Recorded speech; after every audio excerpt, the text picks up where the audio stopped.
ঈমানের পথে অবিচল থেকে আমার মরণ যেন।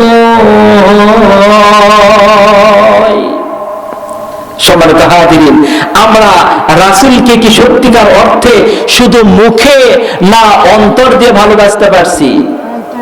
অন্তর দিয়ে। আমার মন বলে যে না, আমি অন্তর দিয়ে রাসূলকে ভালোবাসতে পারি নাই। তার কারণ আমার চেহারা বলে আমি রাসূলকে ভালোবাসতে পারি নাই, আমার চুলের কাটিং বলে আমি রাসূলকে ভালোবাসতে পারি নাই, আমার চেহারার দাড়ি বলে আমি রাসূলকে ভালোবাসতে পারি নাই, আমার শরীরের পোশাক বলে আমি রাসূলকে ভালোবাসতে পারি নাই, আমার সন্তানের চলাফেরা বলে আমি রাসূলের অনুসরণ করতে পারি নাই, আমার মেয়ে বেপরদা চলাতে আমার বিশ্বাস হয় আমি রাসূলের অনুসরণ করতে পারি নাই। যার কারণ সম্মানিত হাজিরিন, কিছুদিন আগে ফিফা ফুটবল খেলা বাংলাদেশে হয়ে গেল কিনা, আবার কিছুদিন পরেও ফিফা ফুটবল খেলা হবে। এই ফুটবল খেলা যখন হয়, ব্রাজিলের নেইমার, আর্জেন্টিনার মেসি সুদূর ব্রাজিলে থাকে, সুদূর আর্জেন্টিনার মেসি সে আর্জেন্টিনায় থাকে, অথচ আমাদের বাংলার জমিনে অনেক ব্রাজিলের নেইমার আর আর্জেন্টিনার মেসি রাস্তা দিয়ে চলাফেরা করে। কিভাবে?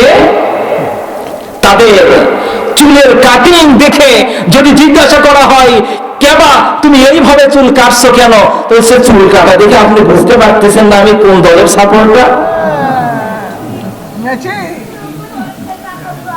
কি এমন গেঞ্জি পরছো, তোমার ভালো পোশাক নেই?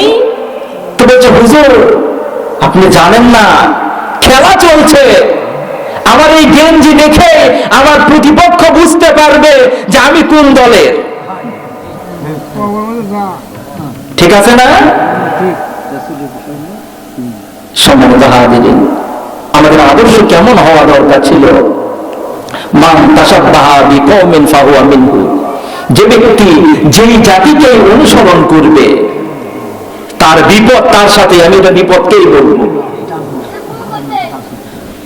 এই ছেলে, এই ভাই, এই সন্তান সে হয়তোবা আমার আপনার নামাজি কোনো বাবার সন্তান, আমার আপনার কোনো হাজি দাদার সন্তান, আমার আপনার কন্যা বোন, এছাড়া আর কেউ রাস্তাতে চলাফেরা করে? আমি নিজে মসজিদে আসছি, কিন্তু তাদেরকে আমি যদি সংশোধন করতে না পারি, আমি কি কোনোদিন আমার সন্তানকে বলেছি যে বাবা তুমি নেইমারের কাটিং দিয়েছো, বয়সের কারণে তোমার বন্ধুদের পাল্লাই পড়ে তুমি এইটা করছো, তওবা করে বাবা ফিরে আসো, তুমি অন্তত পক্ষে আজকে আমি তোমাকে টাকা দিচ্ছি, তুমি এই টাকা দিয়ে তুমি নাপিতকে গিয়ে বলো যে নেইমার বাদ দিলাম, মেসি বাদ দিলাম, রাসূলের আদর্শ অনুযায়ী আমার চুলটা কেটে দেন।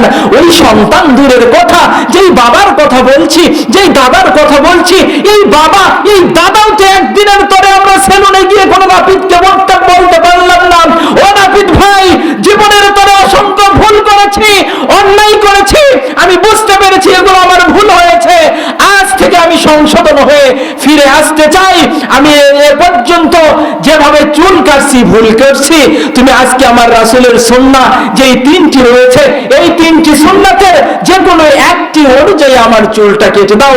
আমি বুকে হাত দিয়ে বলতে পারবো না আজকে আমার বয়স 60 বছর হলো, আজকে আমার বয়স 38 বছর হলো, আজকে আমার বয়স 80 বছর হলো, আজকে আমি মৃত্যুর সঙ্গে আমি বিছানাতে পড়ে থাকি, তারপরে বুকে হাত দিয়ে বলতে পারবো না যে একটা বারের জন্য আমি নাপিতকে, আমার সন্তান দূরের কথা আমিও গিয়ে বলতে পারি নাই, ঠিক কিনা?